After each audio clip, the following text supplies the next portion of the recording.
ನಮಸ್ತೆ, ನಾನು ಶ್ರೀಪತಿ ಹೆಗಡೆ, ಹಕ್ಲಾಡಿ.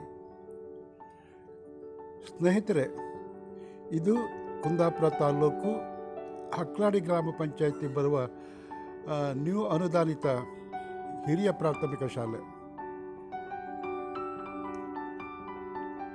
ಈ ಪರಿಸರದ ಸಾವಿರಾರು ಮಕ್ಕಳಿಗೆ ವಿದ್ಯಾದಾನ ಮಾಡುವ ಪವಿತ್ರ ಶಾಲೆ ಇದು.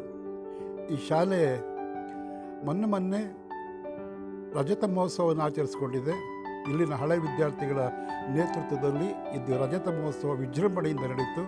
ಹಾಗೆ ಶಾಲೆಗೆ ಸ್ವಾಗತ ಗೋಪುರದ ಕೊಡುಗೆ ಸಹಿತ ನಡೆಯಿತು.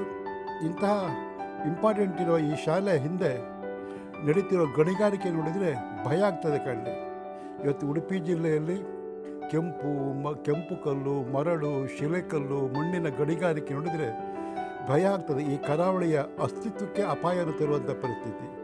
ನಿಯಮಗಳ ಪ್ರಕಾರ ಆ ಶಾಲೆಗಳ ಪಕ್ಕದಲ್ಲಿ ಗಣಿಗಾರಿಕೆ ಮಾಡಲಿಕ್ಕಿಲ್ಲ. ಆದರೆ ಈ ಶಾಲೆಯ ಪಕ್ಕದಲ್ಲಿ ಇಷ್ಟು ಅಗಾಧ ಪ್ರಮಾಣದಲ್ಲಿ ಗಣಿಗಾರಿಕೆ ನಡೀತಾ ಇದೆ ಅಂತಾದರೆ ಈ ಇಲಾಖೆ ಏನು ಮಾಡ್ತಾಯಿದೆ, ಇಲಾಖೆ ಅಧಿಕಾರಿಗಳು ಏನು ಮಾಡ್ತಾ ಇದ್ದಾರೆ? ಇವತ್ತು ಪರ್ಮಿಷನ್ ತಗೊಳ್ಬೇಕಲ್ವ?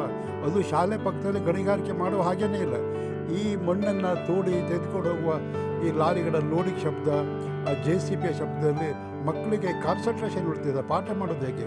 ಮತ್ತು ಹೀಗೆ ಮಣ್ಣನ್ನು ಸಾಗಿಸುವಲ್ಲಿ ದೊಡ್ಡ ಪೇಟೆಗಳು ಬರ್ತದೆ, 10 ಅಂಗಡಿಗಳಿದೆ, ಜನ ತಿರುಗಾಟ ಮಾಡ್ತಾರೆ, ಧೂಳು, ನೀರು ಹಾಕ್ಕೊಳ್ಳೋದಿಲ್ಲ, ಜನರ ಬದುಕನ್ನು ಬರ್ಬಾದ್ ಮಾಡ್ತಾ ಇದ್ದೀರಾ. ಹಾಗಾದರೆ ಜಿಲ್ಲಾಡಳಿತ ಏನು ಗಣಿಯ ಕಪ್ಪಿಮುಚ್ಚಿಗಳೊಳಗೆ ಲಾಬಿ ಒಳಗಡೆ ಸಿಕ್ಕಾಕ್ಕೊಂಡಿದೆಯಾ? ಈ ಶಾಲೆ ಪಕ್ಕದಲ್ಲಿ ಈ ರೀತಿ ಗಣಿಗಾರಿಕೆ ಮಾಡ್ತಿದ್ದಾರೆ ಅಂತಂದರೆ ಅದನ್ನು ತಡೆಯೋ ಅಧಿಕಾರ ಈಗಿಲ್ವ? ಹಾಗಾದರೆ ಜನಸಾಮಾನ್ಯ ಯಾರನ್ನು ಕೇಳಬೇಕು? ಎಲ್ಲಿಗೆ ಬಂತು ನಮ್ಮ ಉಡುಪಿ ಜಿಲ್ಲೆಯ ಪರಿಸ್ಥಿತಿ?